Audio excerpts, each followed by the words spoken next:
ശബരിമല സ്വർണ്ണക്കൊള്ളയിൽ ഒരാളെ കൂടി അറസ്റ്റ് ചെയ്തു. ഉണ്ണികൃഷ്ണൻ പോറ്റിയെ നേരത്തെ അറസ്റ്റ് ചെയ്തു. അയാളെ പോലീസ് കസ്റ്റഡി കൊടുത്തു 14 ദിവസം. അതിനുശേഷം മടക്കി കൊടുത്തു. ഇനിയും അയാളെ അടുത്ത എഫ്ഐആറിലേക്ക് കസ്റ്റഡി വാങ്ങണം. ആ കേസിൽ തന്നെ മുരാരി ബാബുവിനെയും കൂടെ അറസ്റ്റ് ചെയ്തു. അഡ്മിനിസ്ട്രേറ്റീവ് ഓഫീസറായിരുന്ന ആ കാലഘട്ടത്തിലെ മുരാരി ബാബു ആയിരുന്നു. അയാളെ അറസ്റ്റ് ചെയ്തു. 4 ദിവസം കസ്റ്റഡി വെച്ചു, കോടതി കൊടുത്തു. രണ്ടാമത്തെ കേസിൽ അയാളെ അറസ്റ്റ് ചെയ്യണം. ആദ്യത്തെ കേസിനകത്ത് ആണ് ഇപ്പം ഉണ്ണികൃഷ്ണൻ പോറ്റിയെയും അറസ്റ്റ് കഴിഞ്ഞു, മുരാരി ബാബുവിനെയും അറസ്റ്റ് ചെയ്തു. ഇപ്പോൾ 3-ാം പ്രതിയായിട്ട് എക്സിക്യൂട്ടീവ് ഓഫീസർ സുധീഷ് കുമാറിനെ ഇന്നലെ ചോദ്യം ചെയ്തു രാത്രി. ഇന്ന് രാവിലെ അറസ്റ്റ് ചെയ്തു. അദ്ദേഹത്തിനെ ഇന്ന് കോടതിയിൽ Ranni judicial first class magistrate കോടതിയിൽ ഹാജരാക്കും, റിമാൻഡ് ചെയ്യും. ഇനി സുധീഷ് കുമാറിനെ പോലീസ് കസ്റ്റഡി ചോദിക്കും.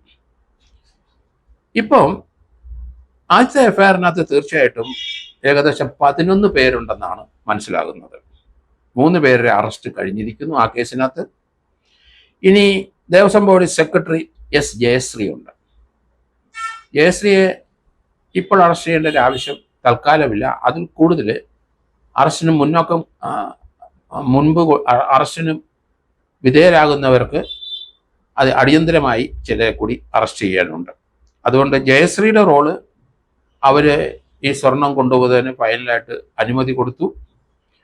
ദേവസ്വം സെക്രട്ടറി എന്ന നിലയിൽ അവിടുത്തെ അഡ്മിനിസ്ട്രേറ്റീവ് ഓഫീസറുടെയും ദേവസ്വം ബോർഡ് പ്രസിഡന്റിൻ്റെയൊക്കെ അനുമതിയോടുകൂടി ആയിരിക്കണം അത്. എന്തായാലും ഇനി 4ാമതായിട്ട് നിൽക്കുന്ന പേര് ജയശ്രീയാണ്, ദേവസ്വം ബോർഡ് സെക്രട്ടറി. ഇനി അവിടുത്തെ അസിസ്റ്റന്റ് എഞ്ചിനീയർ ആളുണ്ട് സുനിൽ കുമാർ, അഡ്മിനിസ്ട്രേറ്റീവ് ഓഫീസർ ശ്രീകുമാർ. 5ഉം 6ഉം പ്രതികളാണ് അവർ. തിരുവാഭരണം ആ സമയത്തെ കമ്മീഷണർ KS ബൈജു, RG രാധാകൃഷ്ണനും ഉണ്ട്. അവിടെ പാളികൾ തിരികെ പിടിപ്പിച്ചപ്പോൾ executive officer K Rajendra Prasad, administrative officer K Rajendran, 11 പേരോളം ഈ കേസിൽ പ്രതിയാകും തൽക്കാലം. അതിനുശേഷം ഇവരെല്ലാം ചോദ്യം ചെയ്ത് ഈ 11 പേരെയും എത്ര പേരെ ഇനി അറസ്റ്റിന് വഴങ്ങുമെന്ന് അറിയില്ല. 3 പേരെ ഇപ്പോൾ അറസ്റ്റിലായി. ബാക്കി എല്ലാവരും ഇതിന്റെ ഭാഗമായതുകൊണ്ട് 120-ക്കകത്ത് അവർ കയറുന്നത് കൊണ്ട്, ഗൂഢാലോചന അവർ കയറുന്നത് കൊണ്ട് തീർച്ചയായിട്ടും ഈ 11 പേരെയും ആദ്യത്തെ എഫ്ഐആറിൽ അറസ്റ്റ് ചെയ്യേണ്ടിയിരിക്കുന്നു.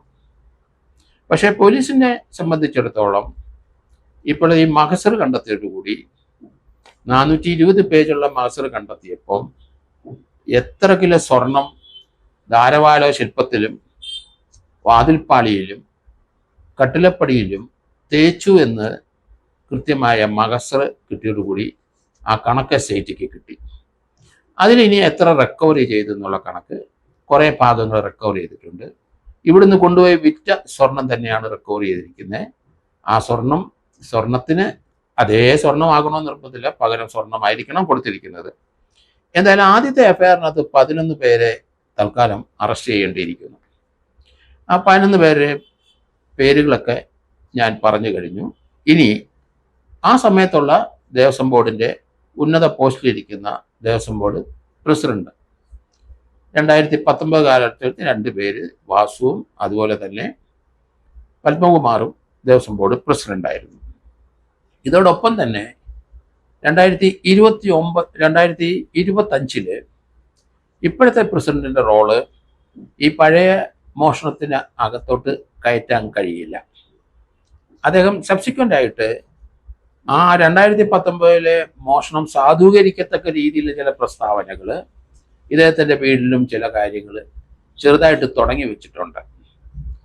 അതുകൊണ്ട് ഈ ഒരു കേസിനകത്ത് അടിയന്തരമായിട്ട് ഇനി 2 അറസ്റ്റൂടെ ദേവസ്വം ബോർഡിൻ്റെ ടോപ്പിലുള്ള അവിടുത്തെ അന്ന് ആ കാലഘട്ടത്തിലെ പ്രസിഡന്റുമാർ 2 പേരെയും അറസ്റ്റ് ചെയ്യേണ്ടിയിരിക്കുന്നു. ഏതായാലും ഈ 11 പേരുടെ റോള് കൃത്യമായി പൂർത്തിയാക്കിയ ശേഷം മാത്രമേ അതിലേക്ക് SIT കടക്കുകയുള്ളൂ എന്ന് ഞാൻ കരുതുന്നു. എന്തായാലും വലിയ ഇമ്പോർട്ടൻ്റ് ആയ ഒരു റെക്കോർഡാണ് ചീഫ് എഞ്ചിനീയറുടെ ദേവസ്വം ബോർഡ് ചീഫ് എഞ്ചിനീയർ ഓഫീസിൽ നിന്ന് SITക്ക് 2 ദിവസത്തെ ശ്രമഫലമായി കിട്ടിയത്. ദേവസ്വം ബോർഡിൻ്റെ ഓഫീസുകളിൽ പല ഓഫീസുകളിലും അഡ്മിനിസ്ട്രേറ്റീവ് ഓഫീസറും AOമാരും മറ്റൊക്കെ ഇരിക്കുന്ന സ്ഥലങ്ങളിലെല്ലാം തപ്പിയിട്ടൊന്നും ലഭിച്ചില്ല. പക്ഷേ ചീഫ് എഞ്ചിനീയറുടെ ഓഫീസിൽ മഹസറിൻ്റെ ഒരു കോപ്പി ലഭിച്ചതോടുകൂടി ഈ കേസിന് വാലും തലയും ഉണ്ടായി എന്ന് പറയാം. കാരണം എത്ര തേച്ചു സ്വർണം അവിടെ, അത് 22 കാരറ്റ് എത്ര എവിടെ തേച്ചു എന്നുള്ള കണക്കായി. അതിന് ഹൈക്കോടതി കൊടുത്ത അനുമതി വന്നു.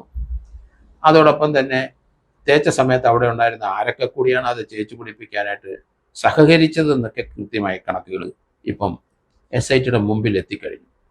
എന്തായാലും ഇപ്പോഴത്തെ ഒരു അറസ്റ്റ്, ഈ കേസിലെ മൂന്നാമത്തെ പ്രതി എക്സിക്യൂട്ടീവ് ഓഫീസർ സുധീഷ് കുമാറിനെ അറസ്റ്റ് ചെയ്തു. അദ്ദേഹത്തിന് ഇനി കസ്റ്റഡി വാങ്ങും.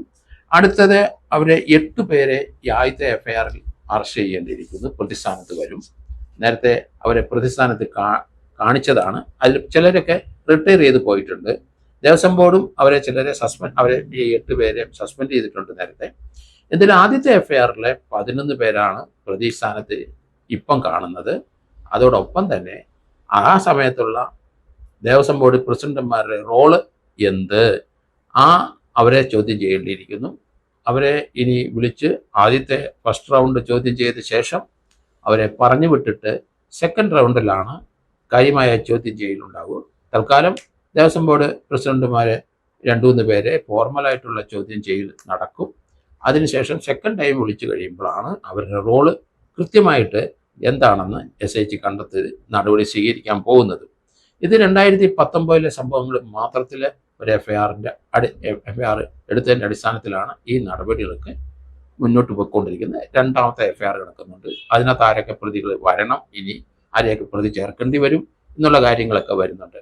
ആദ്യത്തെ FIRൻ്റെ ഏകദേശം ഒരു പൊതുധാരണ SITക്ക് ലഭിച്ചു. കാരണം ഇപ്പോൾ അവിടെ തേച്ചത് എത്രയാണെന്നുള്ളത് കൃത്യമായി 8.5 കോടി രൂപയുടെ ഗോൾഡ് അവിടെ പൊതിയുകയും തേക്കുകയൊക്കെ ചെയ്തിട്ടുണ്ട്. അതിൽ റിക്കവറി ഇപ്പോൾ എത്ര, ഉണ്ണികൃഷ്ണൻ പോറ്റി മുഖേന അവിടുന്ന് കടത്തിക്കൊണ്ടുപോയത് അതിൻ്റെ ചെറിയൊരു ശതമാനം റിക്കവറി നടത്തിയിട്ടുണ്ട്. അപ്പോൾ ആ ഭാഗം മതി, പ്രതികളുടെ ഇൻവോൾവ്മെൻറ്റിന് അത് മതി. അന്നേരമുള്ള മഹസറിനകത്ത് ചെമ്പെന്ന് എഴുതിയതിൻ്റെ ആ മഹസറിൻ്റെ സീസ് ചെയ്തിട്ടുണ്ടാവും. അത് തന്നെയല്ല, ഇപ്പോഴേ അവിടെ തേച്ചതിൻ്റെ മഹസറും അവർ സീസ് ചെയ്തിരിക്കുന്നു. അത് ചീഫ് എഞ്ചിനീയർ ഓഫീസിൽ നിന്ന് എടുത്തു. അപ്പം ഒരു വ്യക്തത ഈ കേസിന് വന്നു കഴിഞ്ഞു. SITക്ക് ഈ കേസിൽ ഈ FIRുമായിട്ടുള്ള മുന്നോട്ടുള്ള പോക്കം കുറച്ചുകൂടെ സുഗമമായി പോകും എന്നാണ് ഞാൻ കരുതുന്നത്.